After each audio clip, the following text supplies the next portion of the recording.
बिस्मिल्लाहिर्रहमानिर्रहीम अस्सलाम वालेकुम स्टूडेंट्स। आज हम डिस्कस करेंगे मोस्ट इंपॉर्टेंट टॉपिक है एल्डिहाइड कीटोन्स का हैलोफॉर्म रिएक्शंस। तो कोई इससे पहले हमने एल्डोल कंडेंसेशन रिएक्शंस पढ़े और कैनिज़ारो रिएक्शन पढ़े। वो भी हमने कहा था कि मोस्ट इंपॉर्टेंट रिएक्शन है। उसमें हम देखते थे कि रिएक्टेंट्स कौन से होंगे जो एल्डोल कंडेंसेशन रिएक्शन शो करेंगे और कौन से रिएक्टेंट्स होंगे जो कैनिज़ारो रिएक्शन शो करेंगे। तो वो एल्डिहाइड कीटोन्स जिनके पास अल्फा हाइड्रोजन होता है वो एल्डोल कंडेंसेशन रिएक्शन शो करते हैं, और वो एल्डिहाइड कीटोन्स जिनके पास अल्फा हाइड्रोजन ना हो वो क्या शो करते हैं, कैनिज़ारो रिएक्शन। ठीक है, आज हम डिस्कस करेंगे हैलोफॉर्म रिएक्शन। अब हमने ये भी पहले सीखना है कि समझना है कि कौन से रिएक्टेंट्स ऐसे हैं, कौन से एल्डिहाइड कीटोन्स हैं जो हैलोफॉर्म रिएक्शन शो करेंगे और इसको हैलोफॉर्म रिएक्शन क्यों कहते हैं। जैसे एल्डोल कंडेंसेशन को, एल्डोल का जो वर्ड था वो किस वजह से कहते थे, क्योंकि जो प्रोडक्ट हासिल होती थी उसमें एल्डिहाइड और हाइड्रोक्सल ग्रुप दोनों साइमल्टेनियसली मौजूद होते थे, इसलिए उसको हम बोलते थे एल्डोल। प्रोडक्ट के नाम की वजह से उसका नाम रखा एल्डोल कंडेंसेशन रिएक्शन।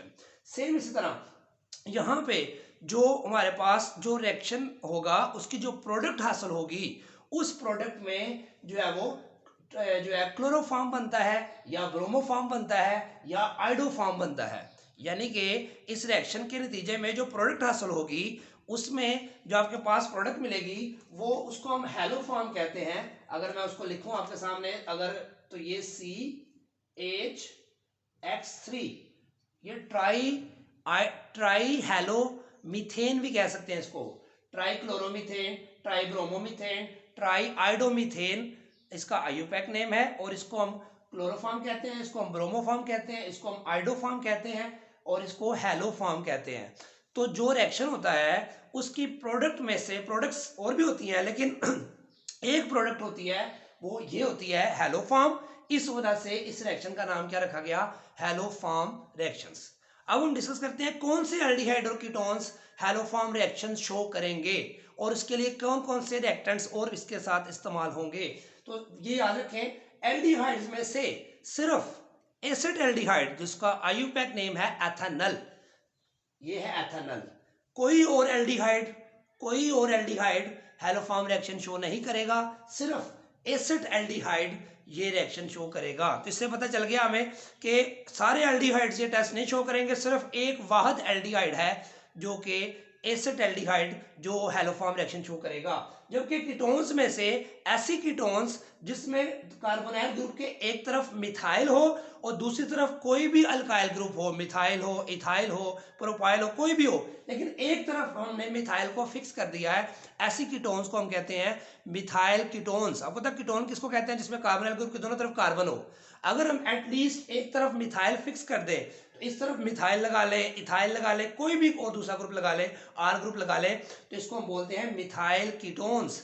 यानी कि हैलोफॉर्म रिएक्शन कौन शो करेगा, एसिड एल्डिहाइड, ओनली एल्डिहाइड में से सिर्फ एसिड एल्डिहाइड, और कीटोन्स में से मिथाइल कीटोन्स ये रिएक्शन शो करेंगी। और रिएक्शन होगा क्या, इस रिएक्शन में हम क्या करते हैं कि एसिड एल्डिहाइड ले ले या आप मिथाइल कीटोन्स ले ले, ये रिएक्ट करते हैं किसके साथ, हैलोजेंस के साथ, in the presence of sodium hydroxide, base की मौजूदगी में। और हमारे पास जो प्रोडक्ट बनती है उसमें प्रोडक्ट्स में से एक प्रोडक्ट हैलोफॉर्म होती है। अगर यहाँ पे आयोडीन की जगह हैलोजन की जगह आप आयोडीन लेंगे तो जो प्रोडक्ट बनेगी उसमें से एक प्रोडक्ट आइडोफॉर्म होगी। अगर आप ब्रोमीन यहाँ लेंगे तो एक प्रोडक्ट ब्रोमोफॉर्म होगी। अगर यहाँ पे आप हैलोजन की जगह क्लोरीन लेंगे तो यहाँ प्रोडक्ट आपको क्लोरोफॉर्म मिलेगी। इस वजह से इसका नाम क्या रखा, हैलोफॉर्म रिएक्शन।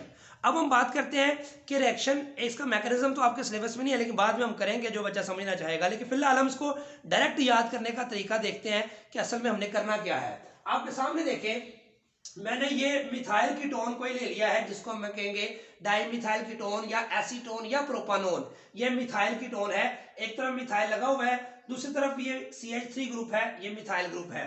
अब ये इसमें 3 हैलोजन मॉलिक्यूल कंज्यूम होंगे, इस्तेमाल होंगे, और 4 सोडियम हाइड्रोक्साइड के मॉलिक्यूल इसमें यूज होंगे।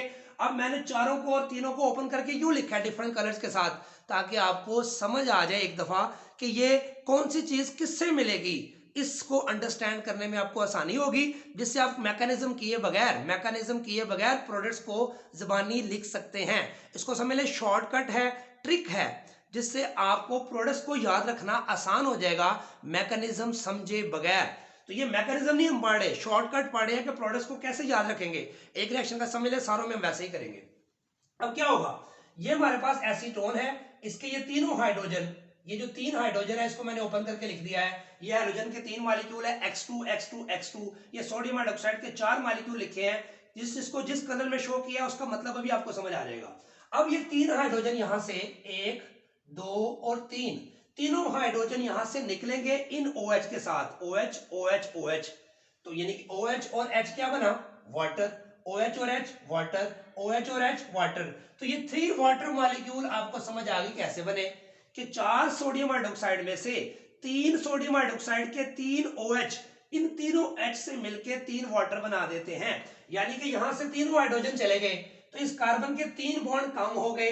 उन 3 बॉन्ड को जो कौन सेटिस्फाइड करेगा, हाइड्रोजन X X X। यानी कि ये हाइड्रोजन गया इसकी जगह ये X, ये हाइड्रोजन गया इसकी जगह ये X, ये हाइड्रोजन गया इसकी जगह ये X। तो ये बन जाएगा CH3 था, तो ये बन जाएगा CX3। CH3 था, क्या बन जाएगा, CX3। ये बात अभी बाद में याद रखनी, ये CX3 और एक ये जो हाइड्रोजन, चौथा हाइड्रोजन है ये वाला, इसको मैंने रेड कलर से शो किया क्योंकि इसने कार्बन से मिलना जाके। यहाँ पे X आ गया, X आ गया, X आ गया, तो क्या बना, CX3। और ये H चौथा आगे यहाँ पे मिलेगा तो ये बन जाएगा CHX3। यानी कि यहां से ये लैदा हो जाएगा, समझ रहे क्या हुआ, ये तीनों H को X ने रिप्लेस किया, CX3। कार्बन की 3 वैलेंसी या चौथी वैलेंसी को कौन सेटिस्फाइड करेगा, ये वाला चौथा हाइड्रोजन। तो ये बन जाएगा CHX3 हेलो फॉर्म, जिसको हम क्या कहते हैं, अगर क्लोरीन होगा तो क्लोरोफॉर्म, ब्रोमीन होगा तो ब्रोमोफॉर्म, आयोडीन होगा तो आयोडोफॉर्म। तो ये आपके सामने मैंने 2 प्रोडक्ट्स आपको समझाई अभी। ये H निकल के X लगा CX3 और H ये वाला मिला CHX3। अब ये तीनों H कहां गए, तीनों OH से मिले, ग्रीन कलर से मिला, 3 वाटर मॉलिक्यूल बन गए। अब ये 3 सोडियम रेड बचे हैं, ये तीनों X से मिल जाएंगे, sodium halide, sodium halide, sodium halide. तो क्या बना, 3 सोडियम हैलाइड। अगर ये क्लोरीन होता तो सोडियम क्लोराइड के 3 बनते, अगर ये आयोडीन होता तो 3 आयोडाइड, सोडियम आयोडाइड, ब्रोमीन होता तो 3 सोडियम ब्रोमाइड। तो मैंने आपको ये प्रोडक्ट भी बता दी कैसे बनी, ये भी कैसे बनी, ये भी कैसे बनी, ये बता दी। अब हमारे पास ये सारा कंज्यूम हो गया, ये भी सारा कंज्यूम होगा, क्या बचा, सिर्फ ONA बचा। ये ONA आके इसके साथ आपने अटैच कर देना है।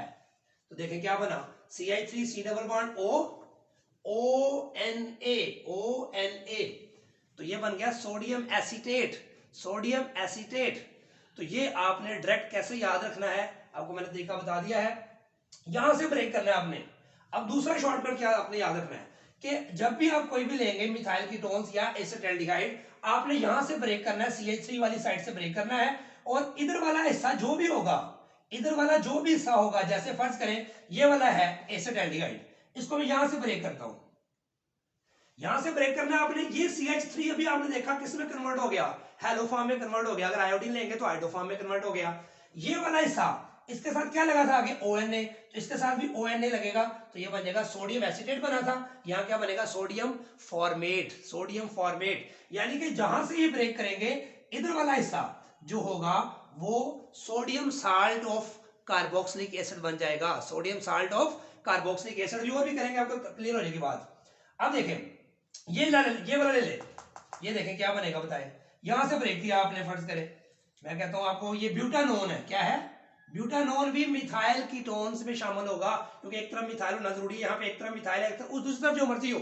अब यहां से ब्रेक करें, अब जुबानी बताएं क्या होगा, ये CH3 किसमें चेंज होगा, आयोडो फॉर्म में, क्लोरोफॉर्म में या ब्रोमोफॉर्म में।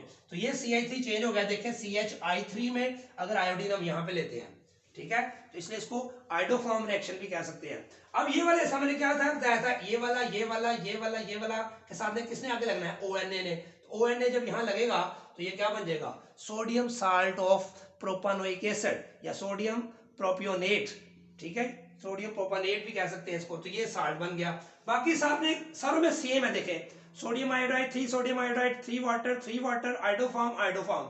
यानी कि इस वाला हिस्सा, क्योंकि हमने जो कहा था एसिटाल्डिहाइड या मिथाइल कीटोन लेंगे, ये वाली साइड और ये वाली साइड का ये जो हिस्सा है ये तो आयोडोफॉर्म में चेंज हो जाएगा, बाकी जो भी बचेगा वो साल्ट ऑफ कार्बोक्सिलिक एसिड बन जाएगा।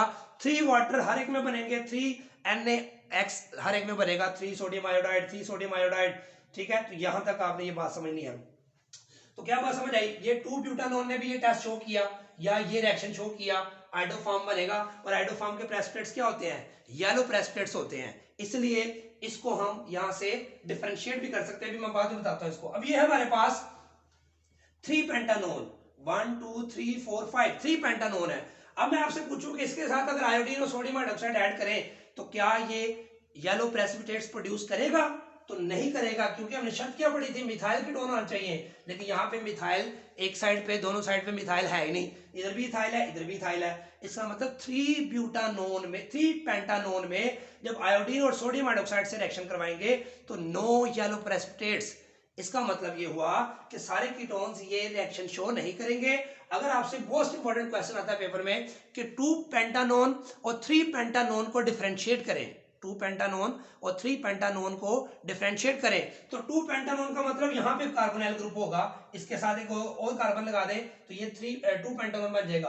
तो यहाँ पे ये आइडोफॉर्म में कन्वर्ट हो जाएगा, लेकिन ये वाला हिस्सा जो है वो sodium salt of butanoic acid बन जाएगा। अगर 2 पेंटानोन की बात करें, 3 पेंटानोन के आगे आप लिखेंगे नो येलो प्रेसिपिटेट्स। तो ये मोस्ट इंपॉर्टेंट शॉर्ट क्वेश्चन आता है, differentiate between 2 pentanone and 3 pentanone. 2 pentanone will show this reaction, 3 pentanone ये रिएक्शन शो नहीं करेगा, येलो प्रेसिपिटेट्स उसमें नहीं आएंगे। फिर वो कहेगा कि एसिटाल्डिहाइड को फॉर्मल्डिहाइड से डिफरेंशिएट करें, तो फॉर्मल्डिहाइड लिखेंगे आप, formaldehyde plus iodine plus sodium hydroxide arrow, no yellow precipitates. लेकिन एसिटाल्डिहाइड के आगे पूरा ये रिएक्शन लिखेंगे, acetaldehyde plus 3 iodine plus 4 sodium hydroxide, sodium formate plus 3 sodium hydride, ये पूरा रिएक्शन लिख के आप लिखेंगे येलो प्रेसिपिटेट्स आर फॉर्म्ड। तो इससे आपको जिस टेस्ट ट्यूब में येलो प्रेसिपिटेट्स आ जाए इसका मतलब वहां एसिटाल्डिहाइड है, और जिस टेस्ट ट्यूब में आयोडीन और सोडियम हाइड्रोक्साइड डालने से येलो प्रेसिपिटेट्स ना आए इसका मतलब है कि उसमें जो है वो नहीं है, मतलब वो टेस्ट शो नहीं करेगा, फॉर्मल्डिहाइड है इसका मतलब है। इसी तरह आपको जो है 2 पेंटानोन का आ जाए 3 पेंटानोन के साथ, वो भी मैंने बता दिया शॉर्ट क्वेश्चन, आप आसानी से इसको कर सकते हैं। तो मतलब एक ही रिएक्शन आपने समझना है, ये वाला डायरेक्ट रूल्स क्या बना। बाकी मैंने आपको देखे आपने एसिटाल्डिहाइड से किया, जो ब्यूटानोन से किया, तो प्रोडक्ट्स देखें 3 सोडियम हाइड्राइड ये सेम हर एक में आएगा। अगर यहाँ पे ब्रोमीन ले लें तो यहाँ पे ब्रोमीन आ जाएगा, यहाँ भी ब्रोमीन आ जाएगा। तो ये थोड़ा थोड़ा आप चेंज करते जाएंगे तो प्रोडक्ट्स भी चेंज होती जाएंगी सिर्फ उस वाले से। अदरवाइज ये आइडोफॉर्म या ब्रोमोफॉर्म क्लोरोफॉर्म बनेगा और salt of sodium carboxylic acid बनेगा।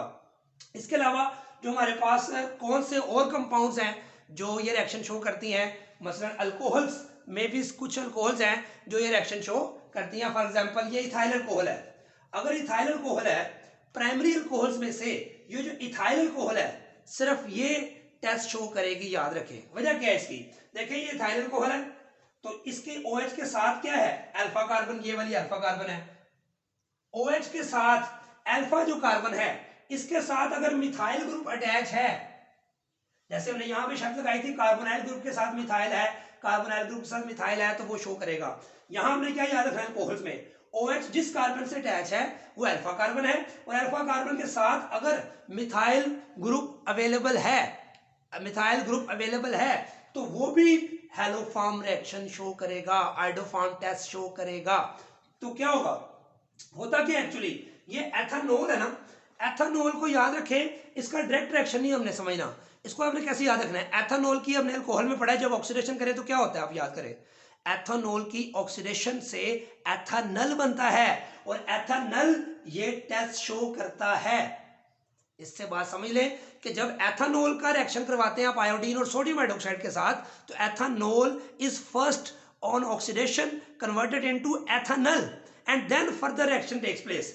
यानी कि अल्कोहल से डायरेक्ट ये रिएक्शन नहीं हो रहा, आपने इसको ये मेमोरी में स्टोर रखना है कि ethanol on first oxidation is converted into ethanol, और एथेनॉल के बाद आयोडीन वहां मौजूद है, एक आयोडीन समझ लें इसको ऑक्सीडाइज करके एथेनॉल बनाए। आयोडीन आपको पता है ऑक्सीडाइजिंग एजेंट है, तो ये क्या करेगी, एथेनॉल को पहले एथेनॉल में कन्वर्ट करेगी, आगे रिएक्शन ये सेम है, सिर्फ बैलेंसिंग आपने याद रखनी, बाकी सारा सेम है। आइडोफॉर्म वाटर 3 थे इधर 5 है, इधर 3 थे इधर 5 है, आइडोफॉर्म है, साल्ट के सेम वही साल्ट बना है, कोई प्रॉब्लम नहीं है।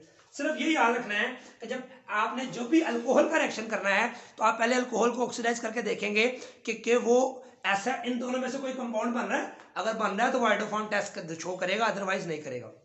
अब आ जाए मैथानोल। मैथानोल में देखिए OH के साथ जो अल्फा कार्बन है, इसके साथ आगे फर्दर कोई अल्फा, कोई हाइड्रोजन, कोई मिथाइल है नहीं है। इसका मतलब है आप ऐसे भी देखें कि मैथानोल की ऑक्सीडेशन करें तो क्या बनता है, मैथानोल की ऑक्सीडेशन करें तो क्या बनता है, मैथानल। और मैथानल का मैं बता चुका हूं कि मैथानल का ये फॉर्मूला होता है, और ये इसमें कोई मिथाइल इधर नहीं है, तो इसके लिखेंगे आप methanal plus iodine plus sodium hydroxide arrow, no yellow precipitates, यानी कि इसमें कोई येलो प्रेसिपिटेट्स नहीं बनेंगे। अब इसके बाद एक और मोस्ट इंपॉर्टेंट शॉर्ट क्वेश्चन आता है। वो शॉर्ट क्वेश्चन ये है कि 2 प्रोपानोल और 1 प्रोपानोल को डिफरेंशिएट करें अगर आप, तो याद रखें 2 प्रोपानोल में फिर वही बात कि ये अल्फा कार्बन है, OH जिस कार्बन से अटैच है वो अल्फा कार्बन है। इस अल्फा कार्बन के पास इधर भी मिथाइल है, इधर भी मिथाइल है। इसका मतलब मिथाइल है, एक तरफ भी मिथाइल है, तो इसका मतलब है यह आइडोफॉर्म टेस्ट शो करेगा। अब ये OH इस कार्बन से अटैच है, ये अल्फा कार्बन है, और ये फर्दर किसी मिथाइल ग्रुप से अटैच नहीं है, तो इसका मतलब 1 प्रोपानोल जो है आइडोफॉर्म टेस्ट शो नहीं करेगा। एक तो निशानी ये याद रखनी है। दूसरी निशानी क्या याद रखनी है कि सेकेंडरी अल्कोहल है ये, सेकंड 2 प्रोपानोल है ये। अब ये 2 प्रोपानोल जो है इसकी आप ऑक्सीडेशन करें तो आप अल्कोहल में पढ़ चुके हैं कि सेकेंडरी अल्कोहल की ऑक्सीडेशन से कीटोन बनता है। अगर ये 2 प्रोपानोल की ऑक्सीडेशन करेंगे तो आपके सामने एसीटोन बनेगा। क्या बनेगा? एसीटोन। और एसीटोन में देखेंगे रिएक्शन शो करता है, एसीटोन में ये रिएक्शन शो करता है, ये हम ऊपर सारा पढ़ चुके हैं। तो इसका मतलब है कि इसका प्रोडक्ट फिर उसी तरह बनेगी, एसीटोन जैसे एसीटोन में बनाई थी CH3 डबल बॉन्ड हो, ये वाला हिस्सा यहाँ से ऐसे ब्रेक होगा, ये वाला हिस्सा हाइड्रोफॉर्म में कन्वर्ट हो जाएगा, और ये sodium salt of acetic acid बन जाएगा। बाकी प्रोडक्ट्स वही है 5NaI, 5 वाटर और हाइड्रोफॉर्म। लेकिन 1 प्रोपानोल की ऑक्सीडेशन करें तो क्या बनेगा? प्रोपानल। प्रोपानल, और प्रोपानल जो है उसमें कार्बोनाइल ग्रुप के साथ मिथाइल ग्रुप नहीं होता, इसलिए इसमें आयोडीन सोडियम हाइड्रोक्साइड का एक्वस सॉल्यूशन ऐड करेंगे तो नो येलो प्रेसिपिटेट्स। तो इसका मतलब है, अब इसका ये भी याद रख सकते हैं एक और पॉइंट कि वो अल्कोहल्स, वो सेकेंडरी अल्कोहल्स जिनमें OH सेकंड कार्बन पे हो, ये भी याद रख सकते हैं आप, वो सेकेंडरी अल्कोहल्स जिनमें OH सेकंड कार्बन पर हो वो भी आइडोफॉर्म टेस्ट शो कर सकते हैं। यानी कि अगर मैं यहाँ पे R लगा दूं तो ये जनरल सारों के लिए हो जाएगा, ठीक है। और इसके बाद मैथानोल शो नहीं करेगा, 1 प्रोपानोल शो नहीं करेगा। इसका मतलब है कुछ अल्कोहल्स भी ये टेस्ट शो करती हैं, तो कुछ एल्डिहाइड्स, एल्डिहाइड सिर्फ एक ही है, कीटोन्स ज्यादा हो सकते हैं। तो मोस्ट इंपॉर्टेंट टेस्ट पेपर में आता है व्हाट इज आइडोफॉर्म टेस्ट। तो आइडोफॉर्म टेस्ट कैसे करेंगे? आपके सामने ये है कि आप जब एसिटाल्डिहाइड या मिथाइल कीटोन्स या एथानोल या एथानोल, सिर्फ एथानोल या सेकेंडरी अल्कोहल जो मैंने थोड़ी देर पहले बताई थी, उसमें आयोडीन और aqueous solution of sodium hydroxide add करें तो आपके सामने येलो प्रेसिपिटेट्स बन जाएंगे आइडोफॉर्म के, तो उसको हम आइडोफॉर्म टेस्ट कहते हैं। बुक में उसको अलग से हेडिंग दी हुई है, लेकिन रिएक्शन उसका आप यही कोड करेंगे। तो उससे आप क्या करते हैं, 2 कंपाउंड्स को डिफरेंशिएट कर सकते हैं, एसिटाल्डिहाइड को मैथानल से, एथानोल को मैथानोल से। ये अल्कोहल फिनोल ईथर में भी रिएक्शन आया था, तो मैंने कहा था ये बाद में पढ़ेंगे, तो अब ये मैंने आपको करवा दिया है कि एथानोल और मैथानोल को डिफरेंशिएट कर सकते हैं हम by using of iodoform test. 4 iodine sodium hydroxide की मौजूदगी में रिएक्शन करेंगे, आइडोफॉर्म जिसमें बन जाएगा वो एथानोल होगा, जिसमें येलो प्रेसिपिटेट्स नहीं बनेंगे वो मैथानोल होगा। आप इसी तरह केमिकल टेस्ट की फॉर्म में इसको लिखेंगे तो फिर आपको 2 नंबर मिलेंगे, कोई इसमें मुश्किल बात नहीं है।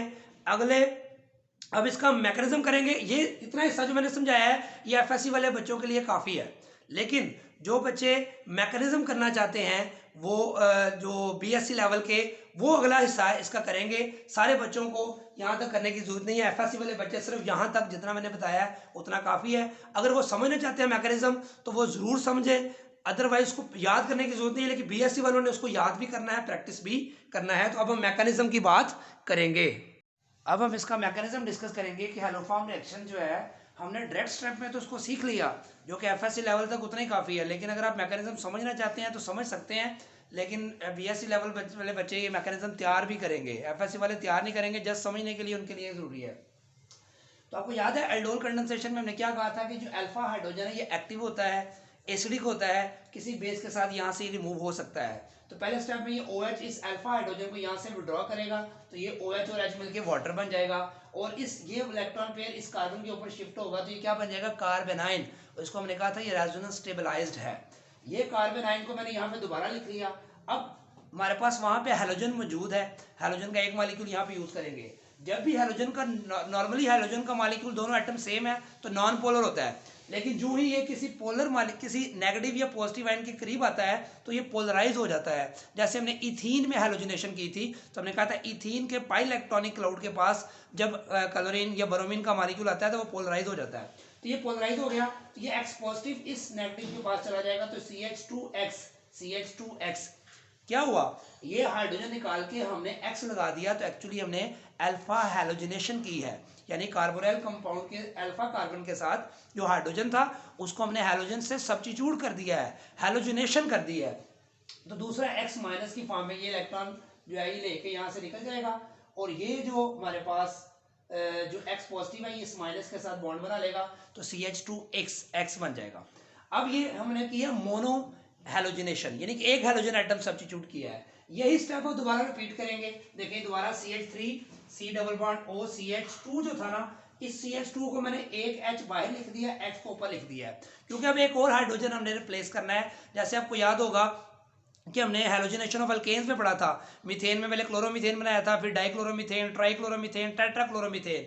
यहाँ पे भी हम अल्फा कार्बन के पास तीनों हाइड्रोजन है, तीनों हाइड्रोजन को हमने 1 बाय 1 हैलोजन से सब्स्टिट्यूट करना है, तो इसलिए 3 हैलोजन ग्रुप इंट्रोड्यूस करने हैं। तो पहला हैलोजन ग्रुप इंट्रोड्यूस कर दिया, दूसरा देखें फिर OH, ये रिपीट किया स्टेप को, OH और H वाटर बन जाएगा, फिर दोबारा सेम उसी तरह, और ये इलेक्ट्रॉन पेयर इस कार्बन के ऊपर जो है वो नेगेटिव की फॉर्म में अपीयर हो जाएगा, कार्बन आयन फिर बन गया, फिर इसको दोबारा यहाँ लिखेंगे, फिर हैलोजन का दूसरा मॉलिक्यूल, हैलोजन के हमने 3 मॉलिक्यूल यूज किया था याद करें, तो ये X फिर पोलराइज है, ये X पॉजिटिव इस नेगेटिव के पास जाएगा, तो ये इसके साथ 2 हैलोजन लग गए, एक X पहले था, एक X और आ गया, तो जो है वो डाई हैलोजनेशन हमने कर दी है। अब X माइनस यहाँ से ये इलेक्ट्रॉन पे लेके यहाँ से निकल जाएगा X माइनस की फॉर्म में।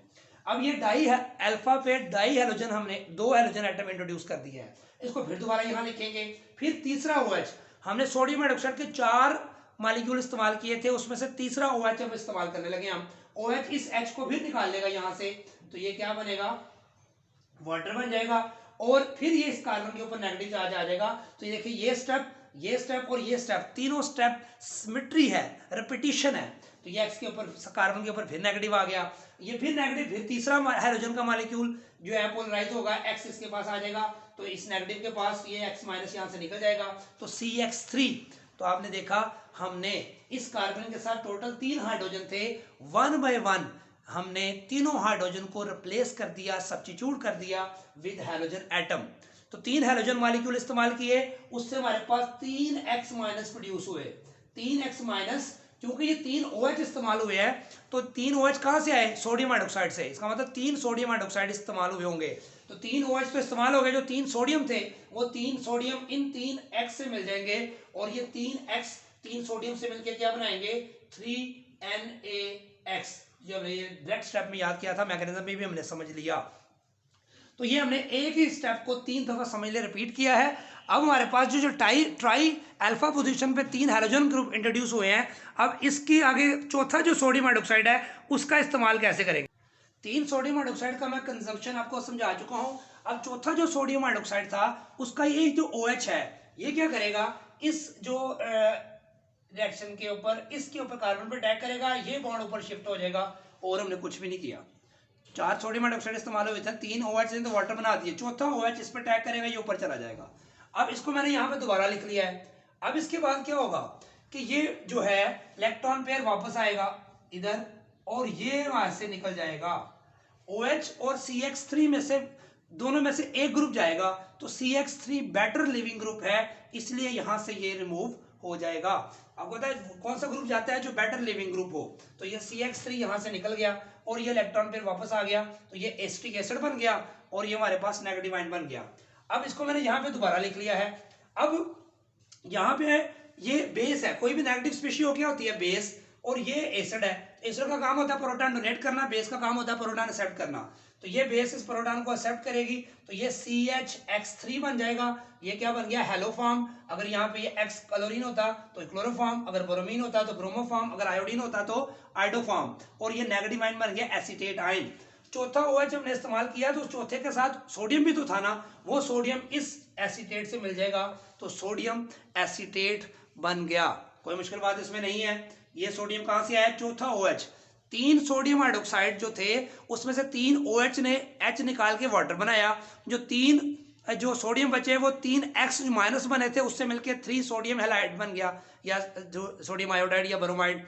और जो चौथा सोडियम हाइड्रोक्साइड मैंने इस्तेमाल किया था, चौथे का OH ने यहाँ पे अटैक किया और जो उसके साथ सोडियम था उसने स्टेप में सोडियम एसीटेट बनाया। तो क्या क्या प्रोडक्ट बनी, sodium salt of carboxylic acid बना और हैलोफॉर्म बना, और साथ हमने क्या बनाया था, सोडियम आयोडाइड 3 बने थे, ठीक है, प्लस 3 वाटर बने थे। ये मैं ड्रॉप द्वारा लिख रहा हूँ। तो ये डायरेक्ट स्टेप में करेंगे तो ये सारी चीज़ें लिखेंगे, अगर मैकेनिज्म करेंगे तो ये भी सारा आपको लिखना पड़ेगा। लेकिन एफएससी के स्टूडेंट्स के लिए मैकेनिज्म की ज़रूरत नहीं है। एफएससी के स्टूडेंट सिर्फ जो पहला हिस्सा था मैंने जहाँ पे स्टॉप किया था मैकेनिज्म से पहले वाला, वहाँ तक करेंगे। समझने के लिए सिर्फ देख सकते हैं, प्रैक्टिस नहीं करेंगे, याद नहीं करेंगे। जबकि बीएससी के स्टूडेंट्स या बीएस 4th सेमेस्टर या कोई भी आप हायर क्लास में करेंगे तो उसके लिए मैकेनिज्म भी करना पड़ेगा। दुआ में याद रखें। अल्लाह हाफिज़।